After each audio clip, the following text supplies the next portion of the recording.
ইসরায়েলের এমন হামলার পর কড়া প্রতিক্রিয়া দেখিয়েছে আরব দেশগুলো। ওই হামলার পরপরই এ নিয়ে বিবৃতি দিয়েছে সৌদি আরব। দেশটি এক বিবৃতিতে কাতারের রাজধানী দোহায় ইসরায়েলি হামলার পর কঠোর নিন্দা জানিয়েছে। মঙ্গলবার ওই হামলাকে ইসরায়েলিদের নৃশংস আগ্রাসন বলে বর্ণনা করেছে রিয়াদ। এক বিবৃতিতে সৌদি আরবের পররাষ্ট্র মন্ত্রণালয় জানিয়েছে, এ ধরনের হামলা আন্তর্জাতিক আইনের সুস্পষ্ট লঙ্ঘন এবং জাতিসংঘের সনদ বিরোধী। এই হামলার ফলে এ অঞ্চলের পরিস্থিতি আরও খারাপের দিকে যাবে বলেও সতর্ক করে দিয়েছে সৌদি। এছাড়া দেশটি ইসরায়েলের এমন অপরাধমূলক কর্মকাণ্ডের পরিণতি নিয়েও সতর্ক করেছে।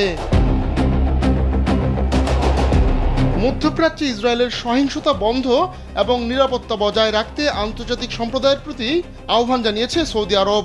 এছাড়া কাতারের আমির Sheikh Tamim bin Hamad Al থানির সঙ্গে ফোনালাপ করেছেন সৌদি যুবরাজ মোহাম্মদ বিন সালমান।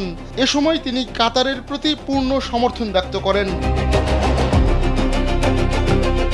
পরে যুবরাজ মোহাম্মদ বিন সালমান জর্ডানের বাদশাহ আবদুল্লার কাছ থেকে একটি ফোন কল পান।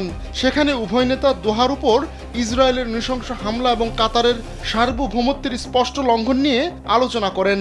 এছাড়া কাতারের নিরাপত্তা এবং সার্বভৌমত্ব রক্ষায় সহযোগিতার প্রতিশ্রুতিও ব্যক্ত করেন উভয় নেতা। ইসরায়েলি হামলার নিন্দা জানিয়েছে সংযুক্ত আরব আমিরাতও। দেশটির পররাষ্ট্রমন্ত্রী শেখ আবদুল্লাহ বিন জায়েদ আল নাহিয়ান এ হামলাকে কাতারের সার্বভৌমত্ব এবং আন্তর্জাতিক আইনের স্পষ্ট এবং কাপুরুষোচিত লঙ্ঘন বলে অভিহিত করেছেন। মিশর বলছে, এ হামলার ফলে এ অঞ্চলে আরও উত্তেজনা বৃদ্ধি পাবে এবং সংকট সমাধানে বিশ্বব্যাপী প্রচেষ্টাকে দুর্বল করবে। এছাড়া এ হামলার নিন্দা জানিয়েছে গালফ কোঅপারেশন কাউন্সিল এবং বিশ্ব মুসলিম লীগ।